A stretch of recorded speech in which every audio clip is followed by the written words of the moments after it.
काली बहन का हैंडसम और गोरी बहन का बदसूरत पति। उपासना, तू तैयार हो गई? चल आज दोनों एक साथ कॉलेज चलते हैं। तुमने ये सोच भी कैसे लिया कि मैं तुझ जैसी लड़की के साथ कॉलेज जाऊंगी? उपासना, हम दोनों बहनें हैं। इसी चीज का तो दुख है कि हम दोनों बहनें हैं। एक बार तो खुद को शीशे में देख और मुझे देख, तुझ में और मुझ में जमीन आसमान का फर्क है। उपासना की ये बात सुनकर काजल दुखी हो जाती है और अपना बैग लेकर कॉलेज के लिए निकल जाती है। तो वहीं दूसरी ओर जब उपासना मुंह बनाकर जाने लगती है तो विमला उसे रोक लेती है। अरे उपासना बेटा, तू बिना खाए कहाँ जा रही? और काजल को क्या हुआ? आज उसने भी खाना नहीं खाया, ऐसे ही चल पड़ी। होना क्या है, हमेशा की तरह साथ में चलने के लिए कह रही थी और जब मैंने उसे उसकी हकीकत दिखा दी तो मुंह बनाकर चली गई। पता नहीं ये लड़की कब समझेगी। कितनी बार मैंने इसे कहा है थोड़ा मेकअप कर ले, क्रीम लगा ले, पर नहीं, इसे तो अपना काला रंग ही पसंद है। इससे तो मैं परेशान आ गई हूँ। काजल और उपासना दोनों ही विमला की सगी बेटी थी, पर फिर भी विमला अपनी दोनों बेटियों में फर्क करती थी। ऐसे ही कुछ दिन बीत जाते हैं और एक दिन उपासना और काजल कॉलेज से घर आ रही होती हैं। रोड पर पानी भरा होता है, तभी एक बच्चा वहां से गुजरने लगता है, पर सामने से आ रही गाड़ी काजल देख लेती है और उस बच्चे को अपनी ओर खींच लेती है, जिस वजह से पानी के छींटे उपासना के ऊपर आ जाते हैं। बेटा, तुम ठीक तो हो? तुम्हें दिखाई नहीं दे रहा था सामने से गाड़ी आ रही है? अगर अभी तुम्हें चोट लग जाती तो? उसका तो पता नहीं, पर आज ये साबित हो गया काजल कि मैं तेरे साथ कहीं आ जा नहीं सकती। तेरी वजह से और इस बच्चे की वजह से मेरे इतने महंगे कपड़े और मेकअप खराब हो गए। अब क्या मैं ऐसी हालत में घर जाऊंगी? अरे कोई बात नहीं उपासना यार, हम तेरे दोस्त हैं, कब काम आएंगे? तू हमारे साथ हमारे घर चल, हमारा घर यहीं पास में है। और वैसे भी जब तुम दोनों बहन एक साथ चलती हो तो लगता है कि दिन और रात एक साथ चल रहा है। उपासना के सारे दोस्त काजल के काले रंग का मजाक उड़ाते हैं और उपासना चुपचाप सब सुनती है। कुछ देर बाद उपासना अपने दोस्तों के साथ उनके घर चली जाती है और बेचारी काजल आंखों में आंसू लिए वहां से निकल जाती है। पर यह सब कुछ विक्रम नाम का एक लड़का देख लेता है जो कि काफी हैंडसम था। वो घर जाकर सारी बात अपनी माँ को बताता है और अपनी माँ से कहता है, माँ, उसका सांवला रंग और गोरा दिल देखकर मेरा दिल उस पर आ गया है। माँ, वो मेरी कॉलेज की ही है, आप प्लीज मेरा रिश्ता लेकर उसके घर चलो ना। अच्छा ठीक है बाबा, ले जाऊंगी उसका रिश्ता, पर पहले तू अपने एग्जाम तो क्लियर कर ले और अपने पापा की कंपनी संभाल ले, क्योंकि कोई भी माँ बाप बेरोजगार के हाथों में अपनी लड़की का हाथ नहीं देते। सही कहा माँ, अब तो मैं काजल को पाने के लिए दुगनी मेहनत करूंगा। विक्रम को काजल इतनी पसंद आती है कि वो हर समय काजल के बारे में सोचता है और कॉलेज में भी बस उसे ही देखता है। समय यूं ही गुजरता है और उन तीनों की पढ़ाई पूरी हो जाती है और विमला उपासना के लिए रिश्ते देखना शुरू कर देती है। बहुत जल्द विक्रम भी अपने पापा की कंपनी संभाल लेता है और अपनी माँ के साथ काजल का हाथ मांगने उसके घर पहुंच जाता है, जहां वो देखता है कि एक और लड़के वाले वहां आए हुए हैं। माफ करना जी, पर हमने आपको पहचाना नहीं। बहन, भाई साहब, मैं विक्रम की माँ हूँ। विक्रम आपकी बेटी को बहुत पसंद करता है, इसीलिए बिना बताए हम यहाँ आपकी बेटी का हाथ मांगने के लिए आ गए हैं। माफ करना बहन, पर मैंने अपनी उपासना का रिश्ता पहले ही सुनील बेटे से तय कर दिया है। कोई बात नहीं बहन जी, हमारी एक और बेटी है, अगर आप चाहे तो हम ये रिश्ता अब भी तय कर सकते हैं।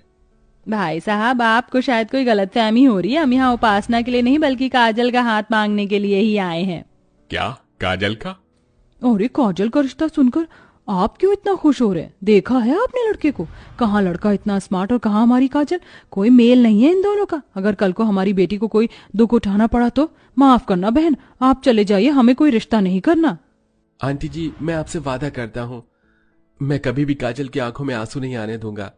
बस आप इस रिश्ते के लिए हाँ कर दीजिए, फिर एक साथ आपके घर में 2 बारात आएंगी। विक्रम की अच्छाई देखकर सुरेश अपनी दूसरी बेटी का रिश्ता भी पक्का कर देता है और बहुत जल्द एक ही मंडप पर काजल और उपासना की शादी हो जाती है। शादी के बाद काजल की जिंदगी में खुशियां आ जाती हैं, तो वहीं दूसरी ओर उपासना भी गोरा पति पाकर बहुत खुश थी। सुनील जी, आप तो मेरे सपनों के राजकुमार से भी ज्यादा गोरे और सुंदर निकले। मुझे तो लगता था कि मुझसे ज्यादा गोरा शायद कोई हो ही नहीं सकता, पर आपने तो सुंदरता में मुझे भी फेल कर दिया।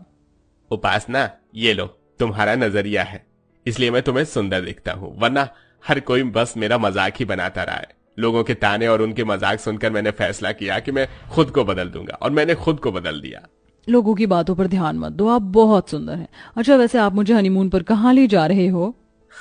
जहां तुम कहो। मैं तो कहता हूं कि हम एक साथ डिसाइड करते हैं कि हम बाहर कहां घूमने जाएंगे। पर उससे पहले हम 5 स्टार होटल में चलते हैं एक साथ डिनर करने के लिए। क्या 5 स्टार होटल में? Thank you so much Sunil ji, मेरी जिंदगी में आने के लिए। सुनील जैसा पति पाकर उपासना बहुत खुश थी, पर उसकी ये खुशी ज्यादा देर नहीं टिकती। कुछ देर बाद जब सुनील अपना मेकअप उतारकर अपने असली रूप में उपासना के सामने आता है तो अपने पति का काला रंग और रूप देखकर और बदसूरत चेहरा देखकर उपासना हैरान हो जाती है। तुम्हारी जैसी बीवी पाकर मेरी जिंदगी का मकसद पूरा हो गया। अब मुझे इस मेकअप की जरूरत नहीं है। मैं अपने असली रूप में तुम्हारे साथ रहूंगा। ये आपको क्या हो गया? आप इतने काले बदसूरत कैसे हो गए? आप मेरे साथ कोई मजाक कर रहे हो ना? उपासना, मैं क्यों तुम्हारे साथ मजाक करूंगा? मैंने तुम्हें बताया था ना कि लोग मेरा मजाक बनाते थे क्योंकि मैं काला था और यही मेरा असली रंग है। और तुम तो मुझे दिल से प्यार करती हो, फिर तुम मेरे काले रंग को देखकर हैरान क्यों हो गई? नहीं, मैं एक काले इंसान की बीवी नहीं बन सकती। तुमने मुझे धोखा दिया है, दूर रहो मुझसे। सुनील का असली रूप देखकर उपासना की अपनी आंखों पर विश्वास नहीं होता और न ही वो इस बात को मानने को तैयार होती है और अपनी माँ को फोन करती है। माँ, ये तुमने क्या किया? तुमने मेरी शादी एक काले कलूटे बदसूरत के साथ कर दी और उस काजल की शादी इतने हैंडसम लड़के के साथ, जबकि हैंडसम लड़का मुझे मिलना चाहिए था, पर मुझे वो काला बदसूरत पति मिल गया। उपासना, ये तू क्या कह रही है? अगर दामाद जी सुनेंगे तो उन्हें बुरा लगेगा। क्या खराबी उनके रंग रूप में? वो तुझसे भी ज्यादा गोरे और सुंदर हैं। माँ, मुझे भी अब तक यही लगा था जब तक उनका असली चेहरा नहीं देखा था, पर जब मेकअप उतार कर वो मेरे सामने आए तो उनका काला रंग देखकर मेरे होश उड़ गए। आपने मेरी शादी गलत लड़के से करवा दी। मैं अपने काले बदसूरत पति के साथ चलूंगी तो क्या कहेंगे लोग? गोरी को काला और काली को गोरा पति मिल गया। नहीं माँ, मैं ऐसे आदमी के साथ नहीं रह पाऊंगी। मैं आ रही हूँ आपके पास। जहां उपासना अपने काले बदसूरत पति से परेशान थी तो वहीं दूसरी ओर काजल की जिंदगी का सारा दुख धीरे धीरे खत्म होने लगता है। काजल, हम सिंगापुर जा रहे हैं घूमने के लिए। क्या? सिंगापुर? नहीं नहीं, मुझे नहीं जाना। अगर मैं आपके साथ चलूंगी तो लोग मेरे साथ साथ आपका भी मजाक बनाएंगे। तो बनाने दो, मुझे फर्क नहीं पड़ता और तुम्हें भी फर्क नहीं पड़ना चाहिए, समझी? तुम अब चलो, पैकिंग कर लो, कल ही निकल रहे हैं हम। अब अगले दिन विक्रम और काजल सिंगापुर घूमने के लिए चले जाते हैं और काजल अपने पति के साथ सिंगापुर की फोटो व्हाट्सएप स्टेटस पर लगाती है, जिसे देखकर उपासना काजल की खुशियों से और भी ज्यादा नफरत करने लगती है और अपने पति के काले रंग से और भी ज्यादा जलने लगती है। काश कि मेरी शादी विक्रम से होती। मैं इस काले सुनील को डिजर्व नहीं करती और ना ही विक्रम उस काजल को, पर फिर भी लंगूर के हाथ में अंगूर और मुझ जैसी सुंदर सी लड़की को ऐसा बदसूरत पति मिल गया। काजल का स्टेटस देखकर उपासना को बहुत गुस्सा आता है और वो गुस्से में अपना फोन तोड़ देती है। फोन टूटने की आवाज सुनकर सुनील वहां आता है। क्या हुआ उपासना, तुम अभी भी मुझसे नाराज हो? मुझे माफ कर दो, मैंने तुम्हें अपने काले रंग के बारे में नहीं बताया। दूर हो जाओ मेरी नजरों से। मुझे काले लोगों से सख्त नफरत है और अब मैं तुम्हारे साथ इस घर में एक पल नहीं रह सकती। उपासना, तुम ये क्या कह रही हो? माना कि मैं काला हूं, पर मैं तुमसे सच्चा प्यार करता हूं। तुम्हारे लिए मैं सब कुछ कर सकता हूं। तुम सिर्फ एक रंग के लिए मेरे साथ ऐसा नहीं कर सकती। सुनील उपासना को काफी रोकने की कोशिश करता है, पर उपासना नहीं रुकती और अपनी माँ के पास चली जाती है। तो वहीं दूसरी ओर शादी के बाद काजल को सारी खुशियां मिलती हैं, जिसके लिए वो तरसती थी। शादी के बाद काजल एक खुशहाल जिंदगी जीती है और उपासना सारी जिंदगी अपने मायके में रहती है।